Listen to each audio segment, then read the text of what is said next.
Comienza A la Izquierda Late el Corazón, un programa periodístico parlamentario y de actualidad. Acompáñanos por Radio Fénix 1330M y radiofénix.ui o más tarde en nuestras redes sociales. A la Izquierda Late el Corazón. El accionar parlamentario cerca de la gente.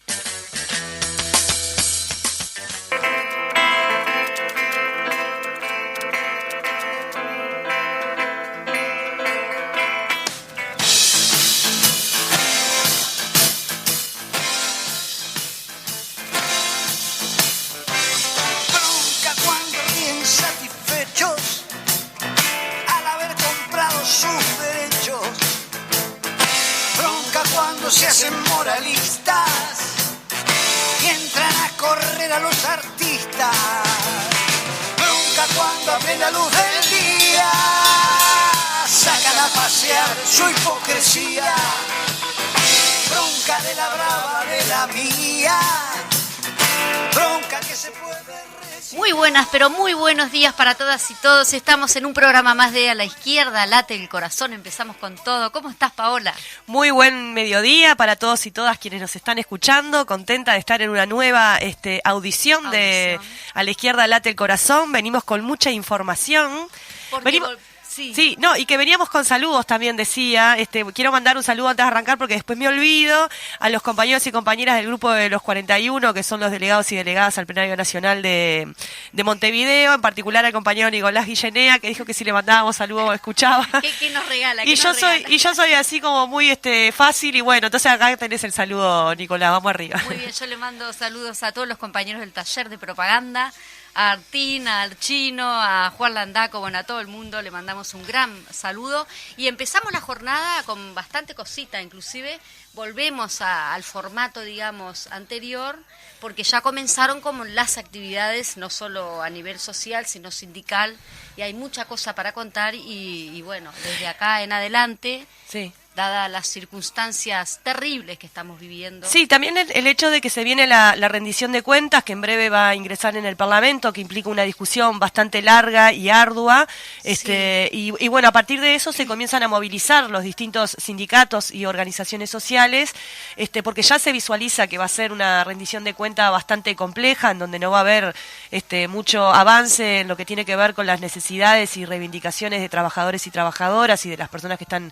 en una situación de mayor exclusión también, ¿no?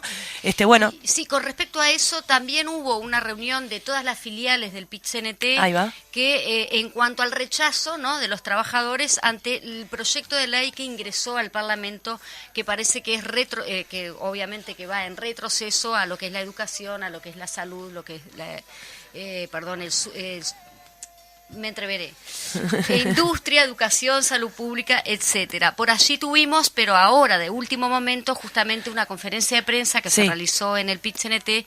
Por allí teníamos las palabras del presidente del PIT-CNT, Marcelo Abdala, en cuanto al rechazo total de este proyecto, y sin duda que van a haber movilizaciones de los trabajadores en cuanto a ese proyecto ley que es retroceso para todos los trabajadores. Proyecto de ley que en particular hace referencia a la negociación colectiva. A la negociación colectiva, que es el ámbito o es la ley que protege la posibilidad de que los trabajadores y trabajadoras puedan discutir y acordar con empresarios, ¿no?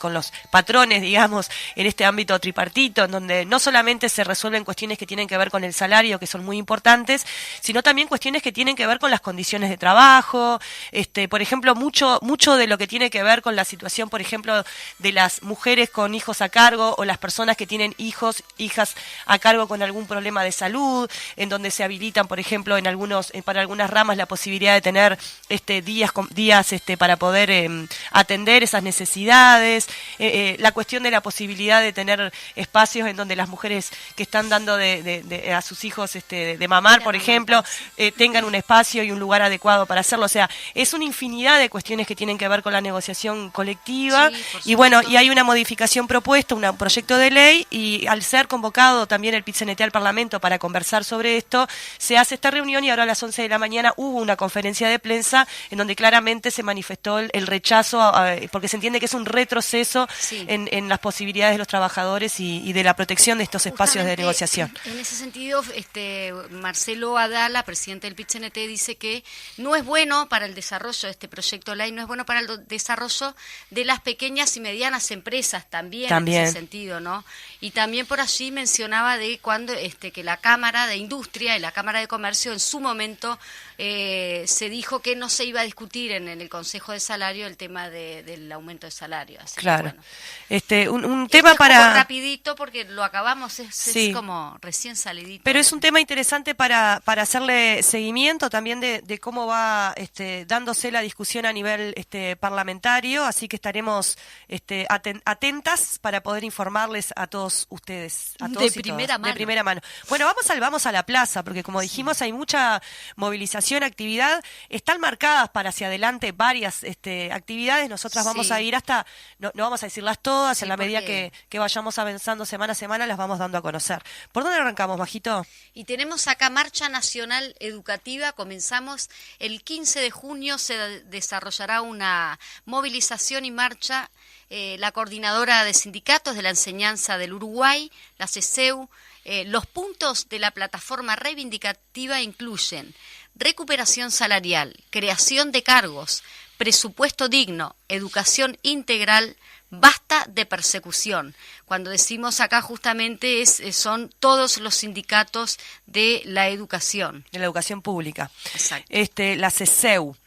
También mañana va a haber paro de la Confederación de Sindicatos Industriales. Este jueves 9 de junio, de 9 a 13 horas, paran los trabajadores y trabajadoras en reclamo de salario, negociación colectiva y seguridad social. Concentran en el Ministerio de Industria, pasarán por el Ministerio de Finanzas y termina esta movilización en el Ministerio de Trabajo. Como verán, sí, ya comenzamos con todo y por acá tenemos actividad sobre seguridad social organizada por la representación de los trabajadores y trabajadoras del BPS. Se trata de un conversatorio sobre el presente y el futuro de la seguridad social que se realizará este 10 de junio a las 9 horas en la Sala Acamacua, que la Sala Acamacua se encuentra en AEBU. Se debe confirmar asistencia hasta el jueves 9 al mail pitcntert@gmail.com o al WhatsApp 092-351-000. Repetimos, pitcntert@gmail.com o al WhatsApp 092-351-000. Y el 16 de junio, luego al otro día de la Marcha Nacional Educativa, para COFE y se moviliza, tendrá su acto central a las 13 horas en el Ministerio de Economía y Finanzas contra la rebaja salarial y la recuperación del salario perdido. Allí los distintos sindicatos integrantes de COFE realizarán diferentes movilizaciones, acciones y demás, pero todo se enmarca en este gran paro de COFE. Veremos cómo se desarrollan, pero como ven, son movilizaciones importantes, en principio paros parciales, y está planteado ya un paro parcial del PIT-CNT, ¿verdad, Majo, para el 7 de julio, puede ser? Sí, 7 de julio, paro parcial y movilización también del PIT-CNT. Estamos hablando del 7 de julio, del mes que viene, pero ya ir preparando. Claro, lo vamos a ir anunciando en todos los programas, porque es el paro que implica a todos los trabajadores y trabajadoras organizados en sus distintos sindicatos. Eso va a ser el 7 de julio. Sí. Y después tenemos conflicto también en la industria láctea, acá tenemos... Acá entramos más en lo que tiene que ver con los conflictos, en lo que tiene que ver con los trabajadores, ¿no? Sí. Contanos, Majo. Los trabajadores de la industria láctea reunidos en asamblea denuncian que llevan 5 meses de consejos de salarios vencidos y 17 meses de pérdida en consejos de salarios.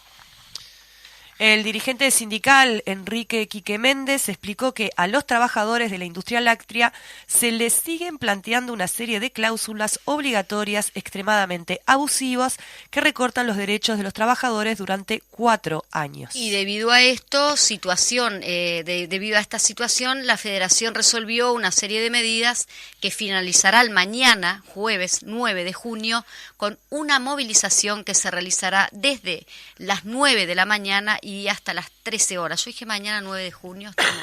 Está Sí, bien, está ¿no? perfecto. Sí, está sí, bien, sí. bien. La movilización partirá del Ministerio de Industria, pasando por el de Economía y Finanzas y finalizará en el Ministerio de Trabajo.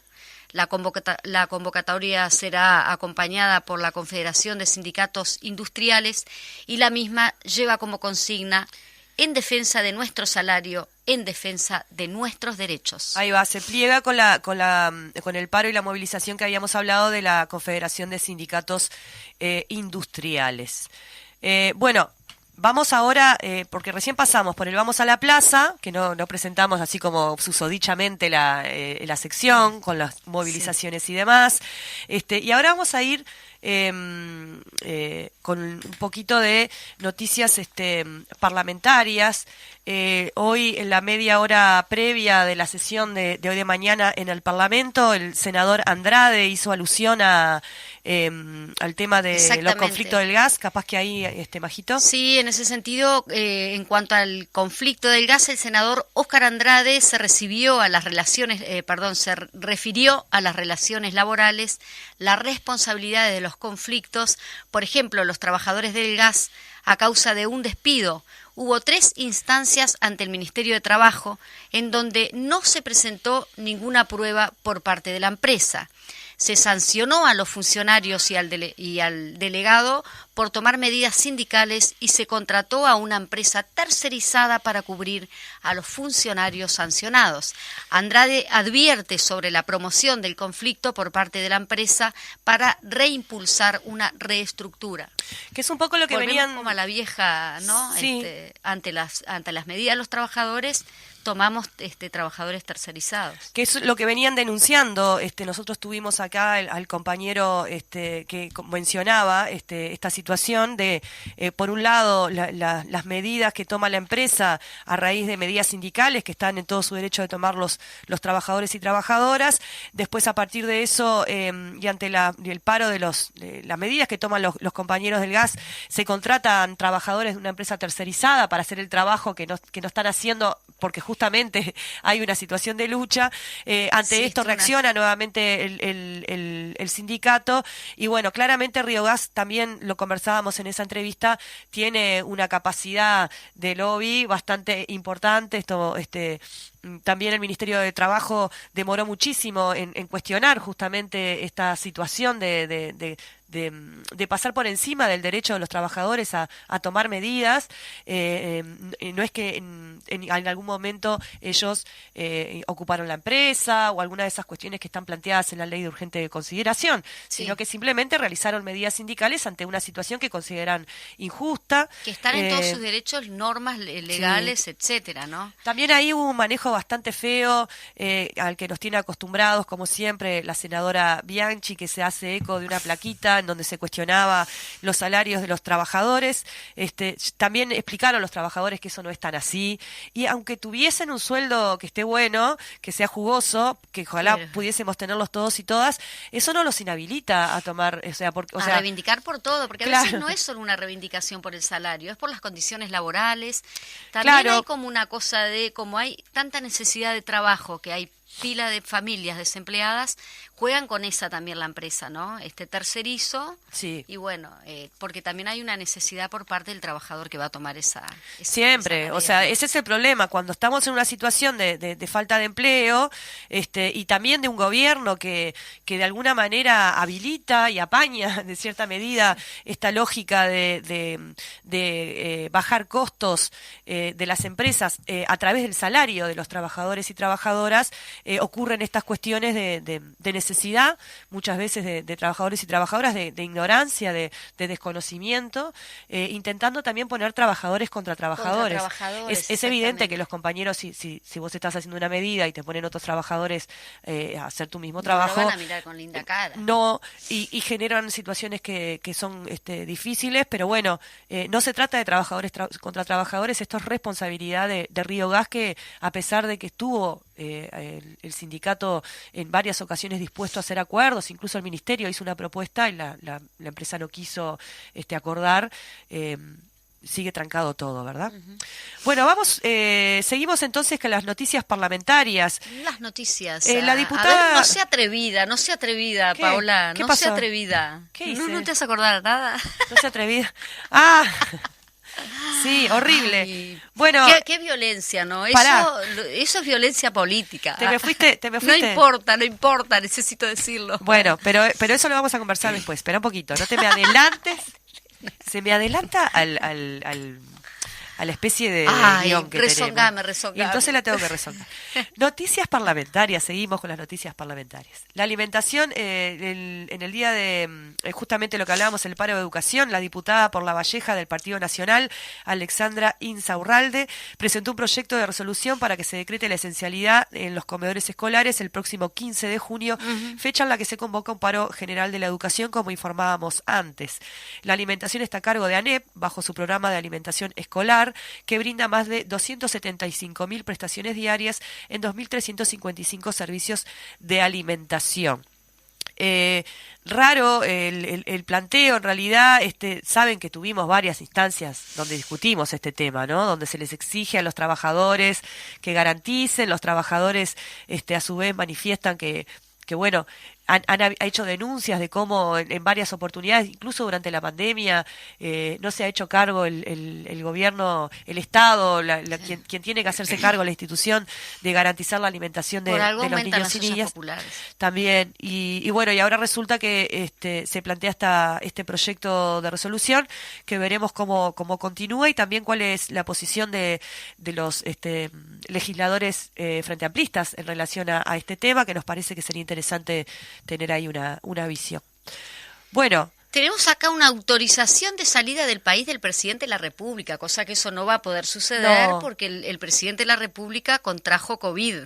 Sí. Entonces la Cámara de Senadores había votado afirmativamente la solicitud remitida por el señor presidente de la República, Luis Lacalle Pou, a fin de ausentarse del país por más de 48 horas a partir del día 7 de junio, es decir, a partir del día de hoy, sí. Hasta el sábado, de ayer hasta el sábado 11 de junio, con motivo de la visita oficial que realizaría a la ciudad de Los Ángeles, Estados Unidos de América, a efectos de participar en la 9ª Cumbre de las Américas. El día lunes se informó que el presidente de la República contrajo COVID, por lo que no podría viajar. En ese sentido nos está faltando un poco. Sí, al respecto, porque es una cumbre muy particular, ¿no?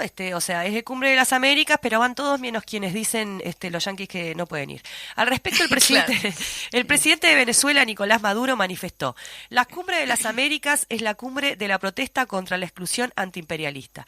Se nos pretende excluir, porque es uno de los países que se quiere dejar por fuera, porque le tienen miedo a la voz de los bolivarianos, no quieren que llegue la voz de Bolívar y de Chávez, denunció el presidente de la República Bolivariana de Venezuela, Nicolás Maduro, según consigna el Popular Web. Sí, y al referirse a la denuncia, a la anunciada exclusión de Venezuela, Cuba y Nicaragua para la Cumbre de las Américas previstas para junio en Los Ángeles, Maduro también recordó que la decisión estadounidense ha producido el rechazo de más de 25 gobiernos de América Latina y el Caribe por el intento de Washington de excluir a los 3 países de izquierda tras alegar que son antidemocráticos. Paralelamente, la pretensión del gobierno de Estados Unidos de excluir a Cuba de la Cumbre de las Américas se basa en, entre comillas, calumnias contra el gobierno de la isla, afirmó en su cuenta de Twitter el canciller de Cuba,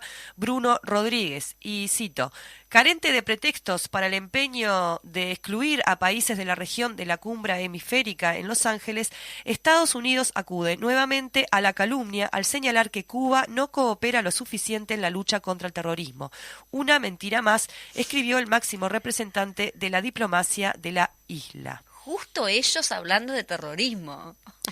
Sí, Es como... bueno, es lo que tiene Estados Unidos, ¿no? Ya lo hemos visto, lo hemos conversado en muchas oportunidades, seguro quienes nos están escuchando tienen una opinión formada con respecto a la política exterior de Estados Unidos y su pretensión de decir quién es un gobierno democrático Claro. y quién no. Ayer leía justamente en Estados Unidos, a raíz de estas cuestiones de los tiroteos, que van más de 8.000 personas muertas en tiroteos en Estados Unidos, en más de 200 eventos de tiroteos, ya sea en personales Sí, sí, sí. o en espacios públicos, en escuelas, en supermercados y demás. Y por ejemplo, en Ohio, uno de los estados estadounidenses, la forma de resolver el problema o la amenaza o la situación de riesgo de los tiroteos en las escuelas es habilitar a que los docentes puedan ir armados. Imagínate el nivel de Sí, perversión sí, de sí. imaginarte una situación en donde tu docente Te apunta para que te calles la boca. no, te apunta que se dé una situación de que un alumno ingrese a un centro de estudios con un arma y que el docente tenga que disparar. O sea, es de un nivel de violencia. Sabemos que en Estados Unidos hay una situación de acceso a las armas muy Sí, muy igual, fácil. dado los acontecimientos, los últimos Sí. acontecimientos, se había dicho de que iban a restringir la Sí. venta de armas, cosa que Sí. parecería que no, que eso Bueno, es... eso es algo que se viene tratando de impulsar muy fuerte, sobre todo por las organizaciones sociales, ¿no? Y demás, y hasta ahora no ha tenido resultado, lo cual indigna mucho. Pero digo, en esto de la democracia, el funcionamiento del Parlamento y demás, como en este tema, por ejemplo, es más fuerte el lobby de las organizaciones del rifle y demás que hay en Estados Unidos, y bueno, y sin embargo no pueden resolver este problema, ¿no? Una cosa tremenda. Pero bueno, nos fuimos un poco de tema. Seguimos la creación de la fase 2 del programa Oportunidad Laboral. La Cámara de Senadores votó afirmativamente el proyecto de ley considerado como grave y urgente por el que se crea la fase 2 del programa Oportunidad Laboral. El Frente Amplio votó a favor del proyecto, pero manifestaron algunos cuestionamientos como el bajo salario que perciben los trabajadores y las trabajadoras, 12.500 pesos nominales, que este plan sustituya al programa Uruguay Trabaja, que incluye un proceso de amplitud de derechos. Se reclamó que se escuche a los beneficiarios y beneficiarias de este programa, la bancada Frente Amplista, cuando se estaba discutiendo este tema, que se organizaron en una coordinadora y hasta el momento han sido ignorados.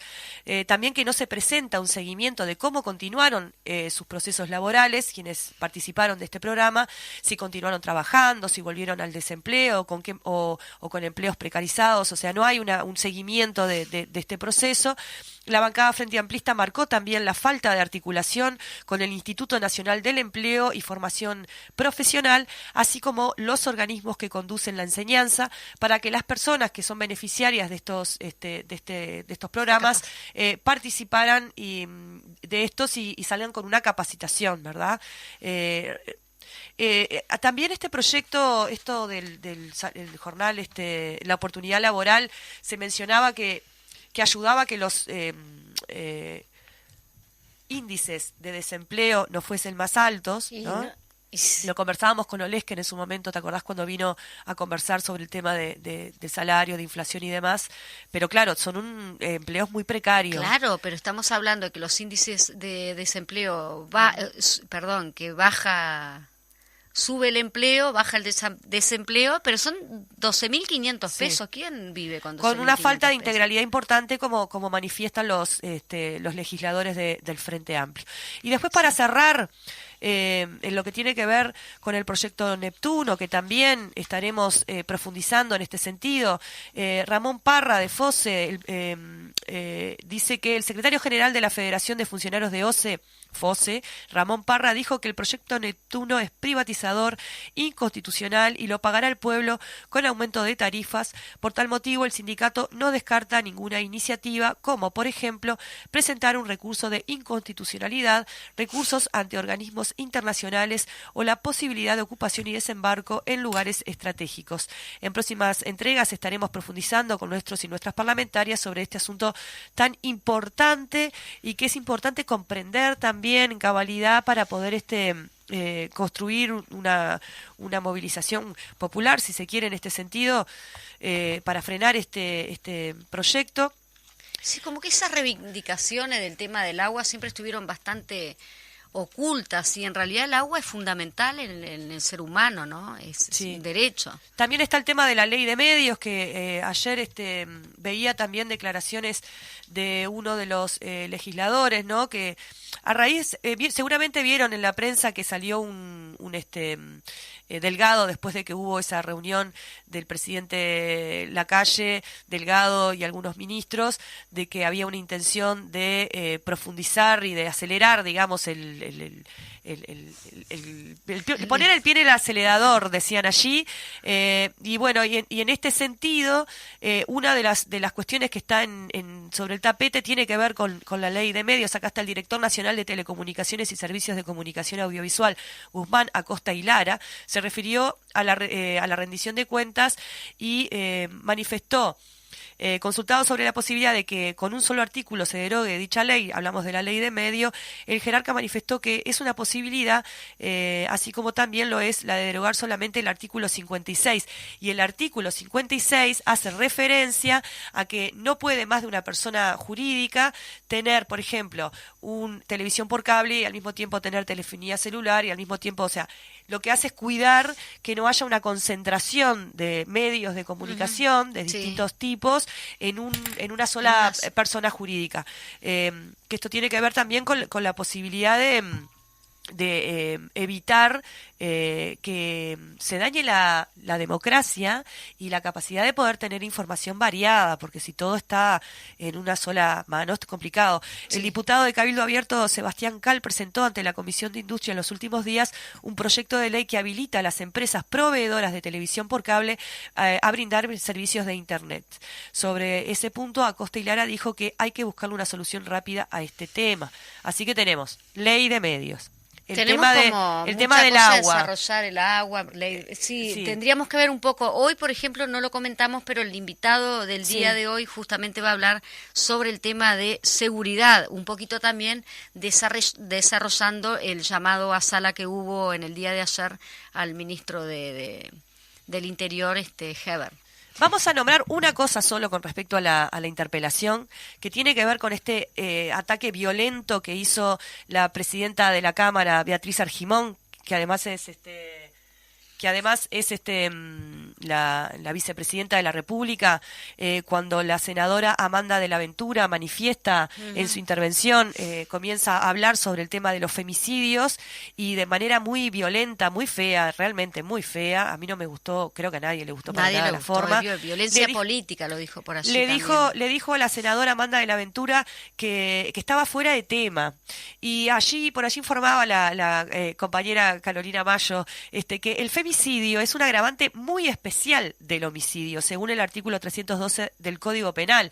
Por lo tanto, no solo fue una manera violenta de referirse a la compañera, que no es la primera vez, ¿no? Ahí hay una cosita de clase que se animo a manifestar. Pone como histérica.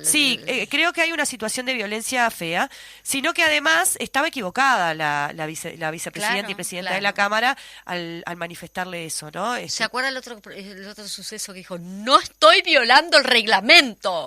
¿Cuál fue el otro suceso? Sí, eso se lo dijo al senador Oscar Andrade, que no estaba violando. En cuanto a esto, el Frente Amplio en Florida también manifestó preocupación por violenta agresión de Argimón de la Ventura.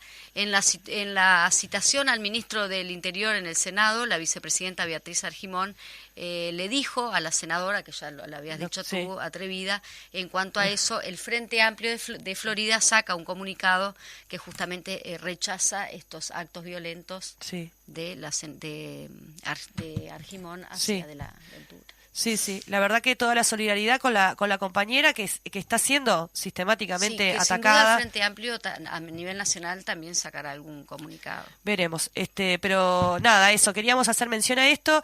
A la vuelta vamos a estar conversando con el senador del Frente Amplio, Charles Carrera, quien fue además también director general de la Secretaría del Ministerio del Interior durante varios años, sobre la seguridad en general y en particular sobre las repercusiones de la llamado a sala al ministro Heber, ministro del Interior, bueno, para ver cuál es la síntesis que se puede hacer allí y también ver si podemos avanzar un poquito en profundizar sobre el tema en sí mismo, ¿no? De la seguridad, de cómo nosotros como Frente Amplio y desde el Parlamento también nos parece que podemos aportar a resolver el problema, ¿verdad? Sí, un tema que preocupa también a la población toda, ¿no? Sí. Vamos a un corte entonces y cuando volvemos ya nos metemos de lleno con el invitado, el senador Charles Carrera. Con el guante de disimular, para el que maneja los violines de la marioneta universal, para el que ha marcado las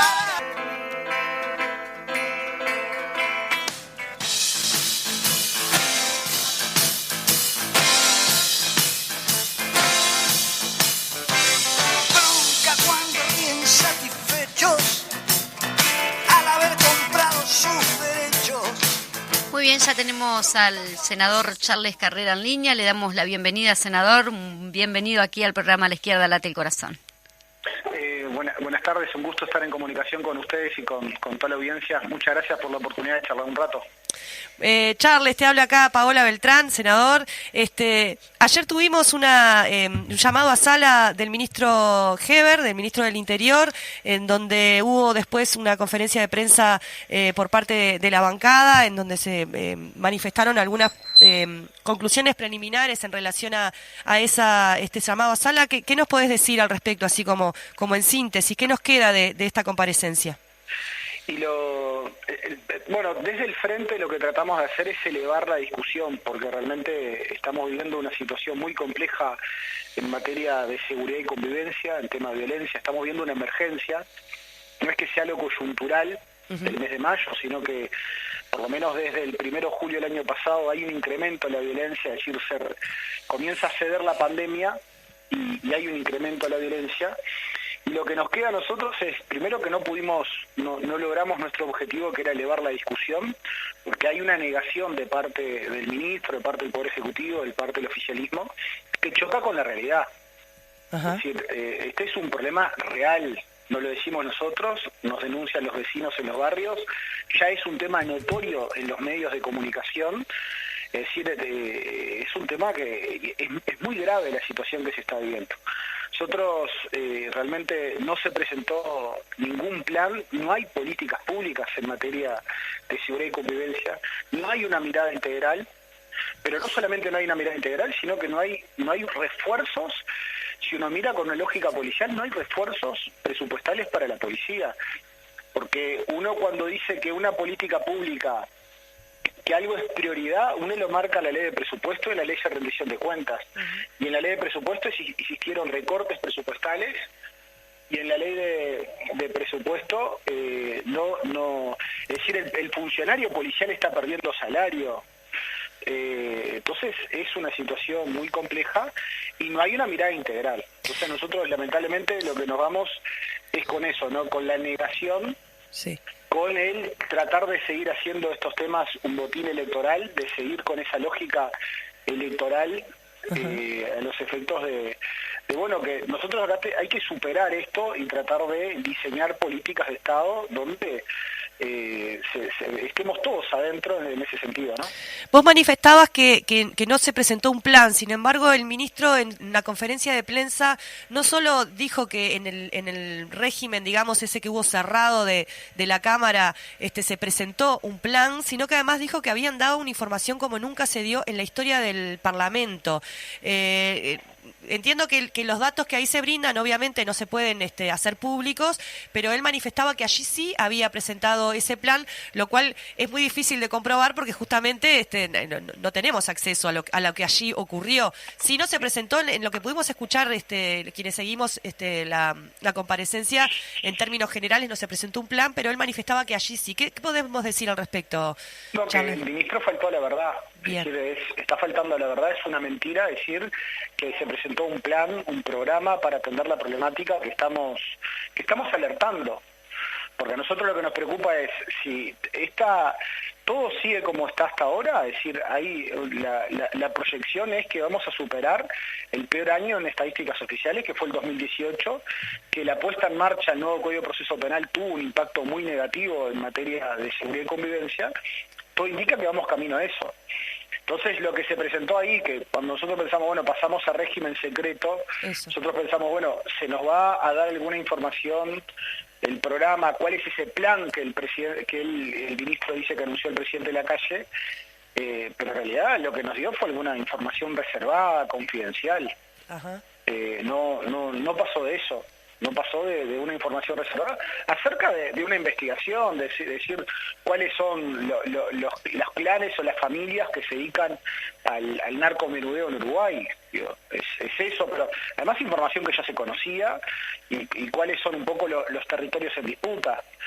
Es decir, digo, no es más que eso. Digo, yo creo que acá existió una estrategia de comunicación de parte del gobierno y de parte del oficialismo, que bueno, como no tenían nada para decir o para presentar algo diferente, se pasa este régimen de comisión secreta, y después lo que uno ve es que los legisladores oficialistas salieron, por lo menos los legisladores del Partido Nacional, todos salieron con el mismo discurso.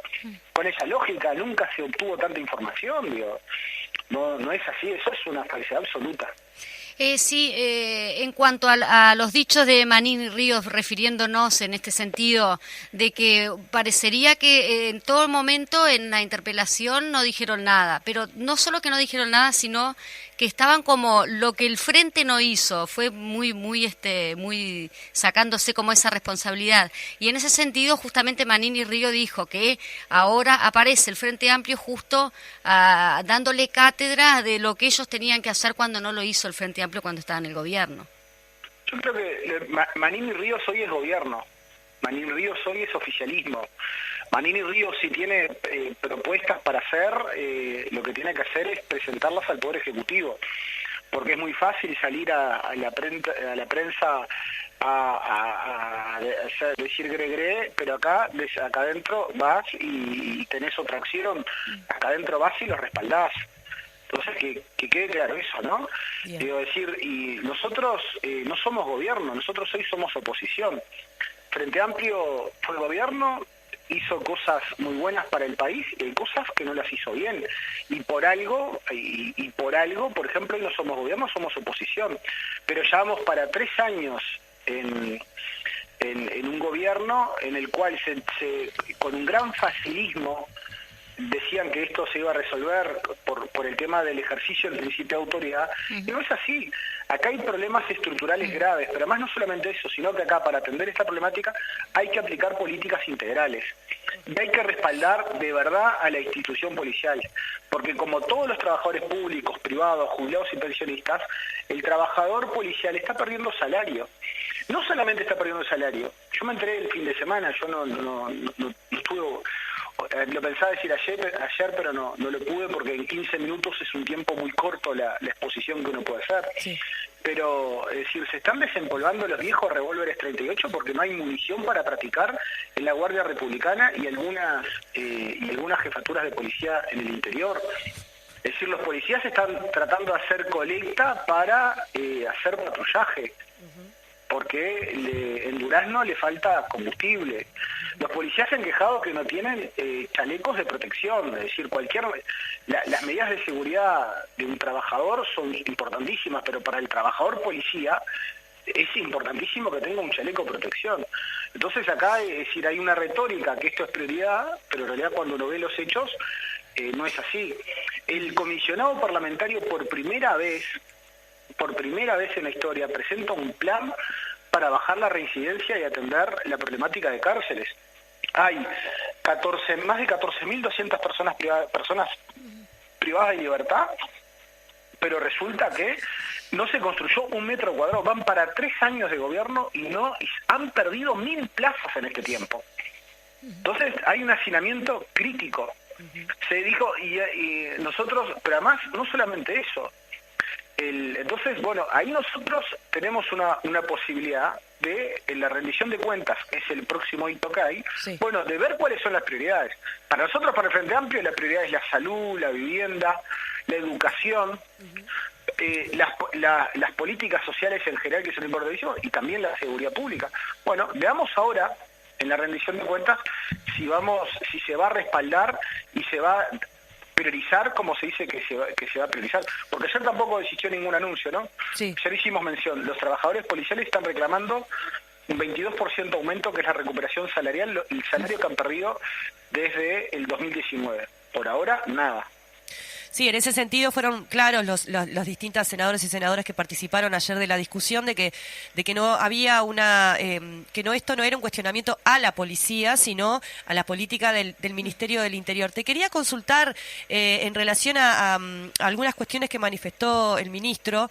Él hizo mención a que gracias a las brigadas departamentales, en particular de Montevideo, que había desmontado el Frente Amplio, a partir de eso se había podido tener información suficiente como para, supongo yo, que tener esta información que planteó en la comisión cerrada, capaz que no, y que a partir de estas brigadas departamentales, que reitero, manifestó con claridad que las había eliminado el Frente Amplio, se estaba ganando esta guerra, llamó así, o manifestó así, la guerra contra el narcotráfico.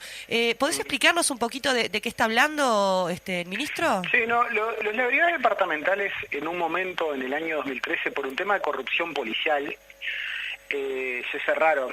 Es decir, se sacó ese cometido de la jefatura de policía de Montevideo y de Canelones porque existía muchísima corrupción policial.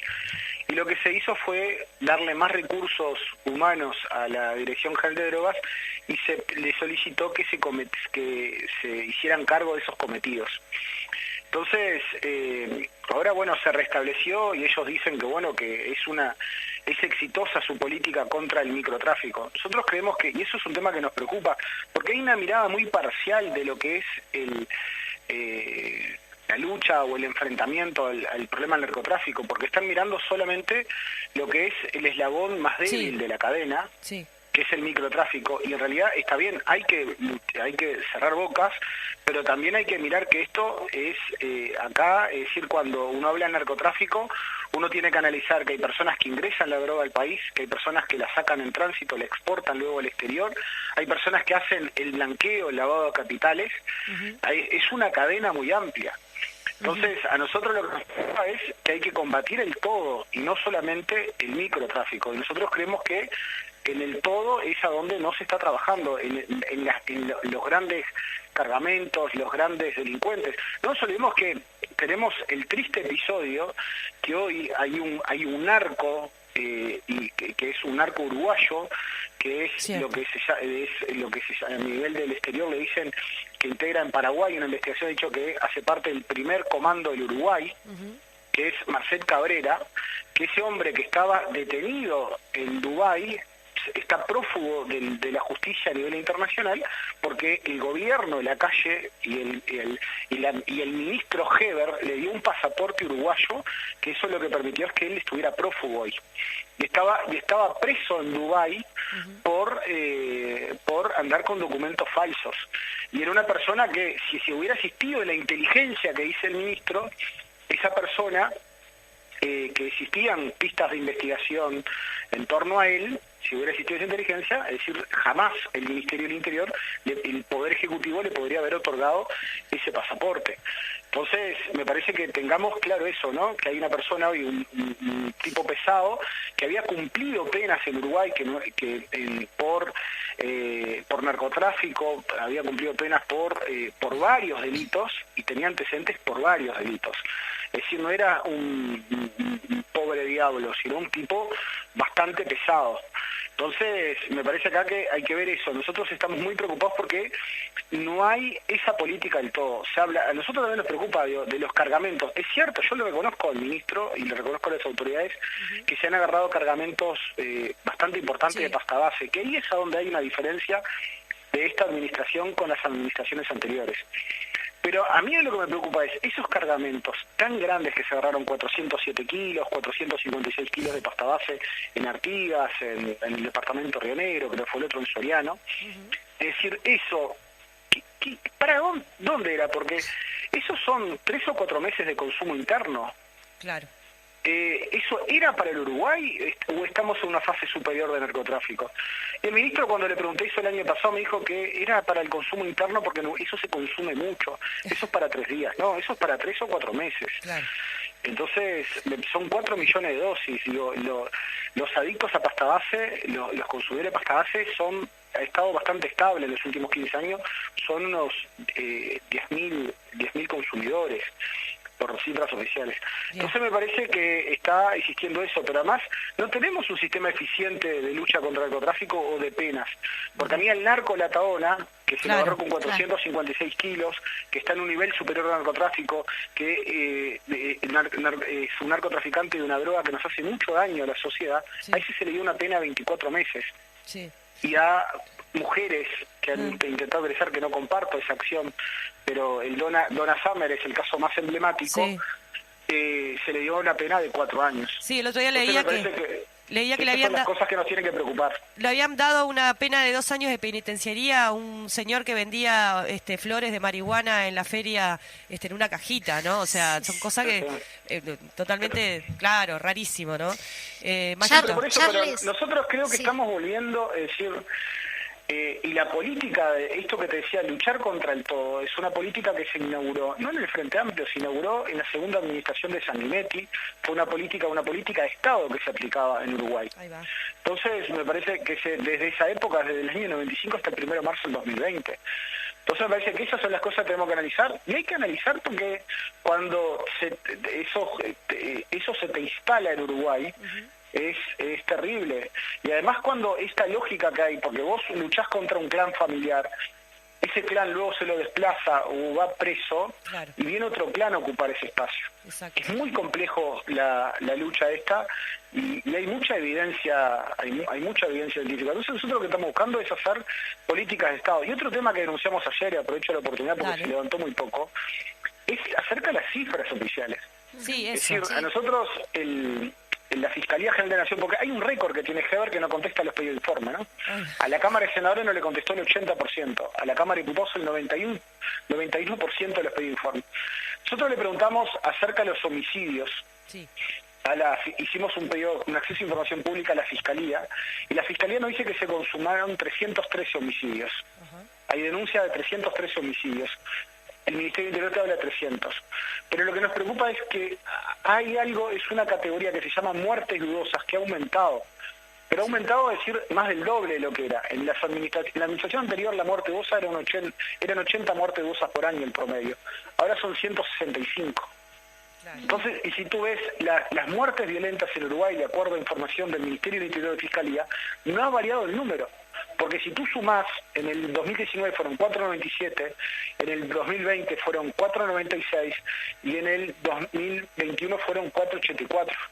Claro. Entonces me parece que tenemos que ver, no puede ser que en un país tan pequeño como Uruguay existan tanta diferencia de las cifras. Y lo otro también que está pasando es que se ha precarizado lo que es la toma de las denuncias. Entonces se ha precarizado, es decir, que antes existía tecnología, existía una tablet para no revictimizar a la víctima del delito. Lo que se buscaba era que en el lugar ya se tomara la denuncia, ahora no, tenés que ir a la comisaría, o si no volvieron lo que eran los cuadernos, que habíamos superado esa etapa del cuaderno, tomar la denuncia en el cuaderno. Entonces me parece que hay situaciones graves que ya se denunciaron y no obtuvimos ninguna respuesta.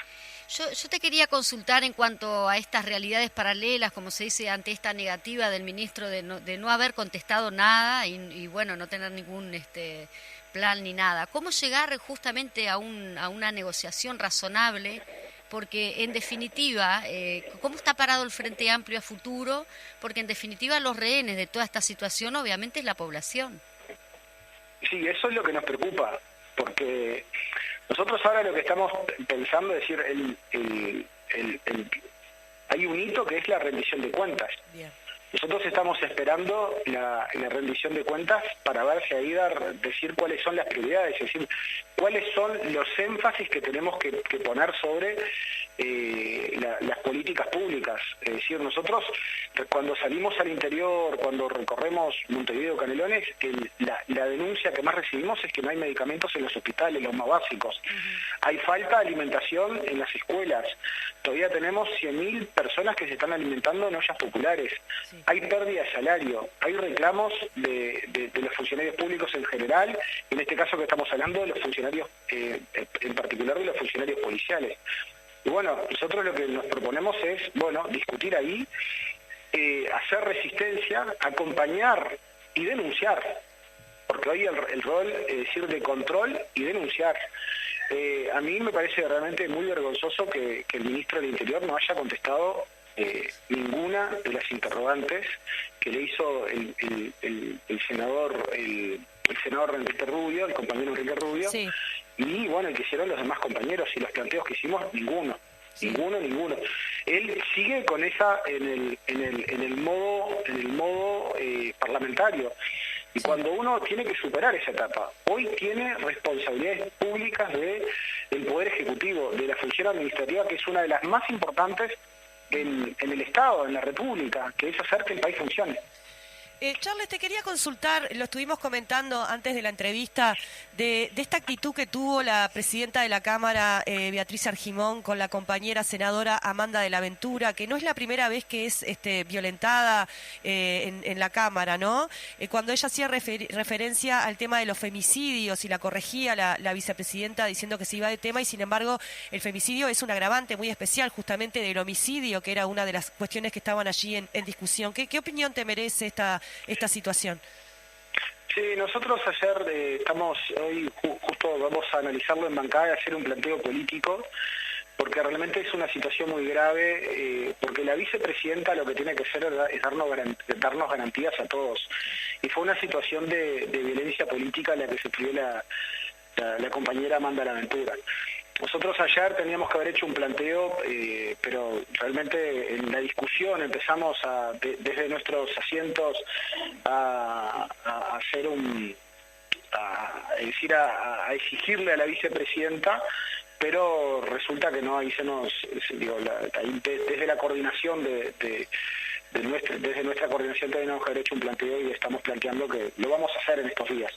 Pero es una situación muy grave, no es la primera vez por eso. Que lo hace la vicepresidenta, pero realmente es como la forma que tiene este gobierno, ¿no? Ellos no tienen una forma racional de defender lo que están haciendo, y lo que hacen es, tienen algunos jugadores, como son los Bianchi, sí. Los Silva, sí.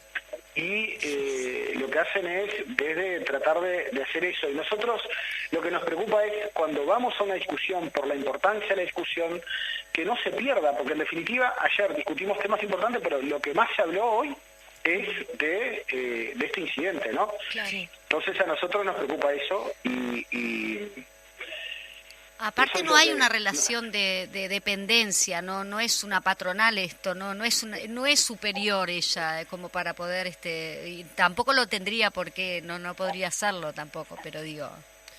No, sin lugar a dudas, es una actitud totalmente desubicada de Beatriz Argimón, de la vicepresidenta. Y en ese sentido es un cambio de relacionamiento que estamos teniendo. Es decir, nosotros hemos hecho, la otra vez a mí me tocó, cuando Amanda estaba con la camiseta de todos somos familiares, a mí me tocó tener que hacerle un reproche a Bianchi, sí. Porque también totalmente fuera de lugar. Sí. Pero eso es una consigna que nos tiene que representar a todos, no solamente al Frente Amplio. Sí, entonces realmente el esfuerzo se han dado una serie de situaciones, pero son situaciones que les digo a los oyentes, sí. Que es una lógica que yo creo que cuando no tienen una forma racional, lógica de defender lo que están haciendo, tratan de hacer esto porque después se desvía la atención y terminamos todo discutiendo estos otros temas y no discutimos lo grave que es la diferencia de cifras de delitos entre Fiscalía y Ministerio del Interior, lo que tiene que ver con las muertes dudosas y otros temas que no contestó ninguna pregunta, pero además ellos tienen estrategia de comunicación. Claro. Cuando pasan a comisión secreta, que yo te decía que el ministro miente cuando dice que presentó un plan, los legisladores del oficialismo mienten cuando dice que se presentó un plan, pero después todo dice, se presentó el plan, es el plan con mayor información. Y en realidad lo que presentó es que está todo atado con alambre. Sí, sí. Es que no hay ningún plan y está todo atado con alambre. Sí, igual la descripción que hacía Eber de eso que supuestamente había presentado, él decía, se sabe por dónde entra, se sabe por dónde se mueve, se sabe todo. Bueno, si sabés tanto, bueno, claro. Resolvelo, ¿no? Porque Pero es información pública. Claro. Que la cocaína en Uruguay, que la pasta base que se consume en Uruguay viene de Bolivia, y eso se sabe. Claro. Que de acá los grandes narcotraficantes son especialistas en transporte y logística, se sabe. Y sí. Que se utiliza el puerto Montevideo para llevar a Europa, se sabe. Claro. Es decir, y que el Betito Suárez es uno de los peores delincuentes del Uruguay, se sabe. Que es uno de los peores narcos, ya se sabe. Ajá. Entonces digo, me parece decir que no tenés que ser tanto fuegos artificiales. Es decir, acá lo que tenemos nosotros es que si no hay, nosotros lo que hacemos es una alerta. Bien. Que si no hay un cambio en la política pública en materia de seguridad y convivencia, vamos a terminar con los peores récords de homicidios en el país. Pero Bien. además, el planteo de los legisladores del Frente Amplio fueron variados en ese sentido. Por ejemplo, Tati planteó, el senador Sabini planteó, por ejemplo, una problemática muy grave que estamos teniendo en los liceos, en Sí. las escuelas y en las UTU, que son las situaciones de violencia que se están viviendo. Sí. Eso es muy grave, porque si nosotros no tenemos capacidad de poder dar seguridad en los centros educativos, y es algo que yo cuando estuve en el ministerio, yo estuve hasta el año 17, Sí. nosotros ahí trabajamos el tema de los robos y de las situaciones de violencia en los centros educativos. Había un programa, eso se descontinuó y están existiendo situaciones muy graves de violencia, cosas que no se veían. Nosotros todo lo que hicimos no hicimos todo bien, porque Ajá. si no hoy seríamos gobierno. Claro. Pero habían temas que trabajamos en la dignificación de la policía, Bien. en el equipamiento, en incorporar tecnología. Y bueno, todo eso hoy se está descontinuando y tienen problemas. Senador Tienen Charles, problemas. sí, tenemos que cortar lamentablemente por aquí porque ya está por comenzar la programación posterior a nosotros, así que le agradecemos que hayas estado en el programa nuestro acá en a la izquierda late el corazón. Bueno, dale, muchas gracias a ustedes y siempre a la orden. Gracias por la oportunidad de charlar un rato. Saludos a ustedes y a toda la audiencia. Saludos, hasta luego. Muy bien, por allí lo tuvimos que cortar medio brusco, pero bueno, estamos despidiéndonos ya hasta el próximo programa de La Izquierda Late el Corazón. No sé, ¿tú querías decir? Sí, nos vamos despidiendo entonces hasta mañana, hasta el próximo miércoles a las 12 del mediodía en una nueva audición de A la Izquierda Late el Corazón. Chau, chau. Bronca cuando se hacen moralistas y entran a correr a los artistas. Bronca cuando a plena luz del día sacan a pasear su hipocresía. Bronca de la brava de la mía, bronca que se puede recitar. Para los que toman lo que es nuestro con el guante de disimular, para el que maneja los violines de la marioneta universal, para el que ha marcado las barajas y recibe siempre la mejor, con el as de espadas nos domina y con... Todos los miércoles a las 12 del mediodía nos encontramos en A la Izquierda Late el Corazón. Un programa periodístico, parlamentario y de actualidad. Escuchanos en vivo por Radio Fénix 1330 AM o por radiofénix.uy. Miércoles de 12 a 1. A la Izquierda Late el Corazón.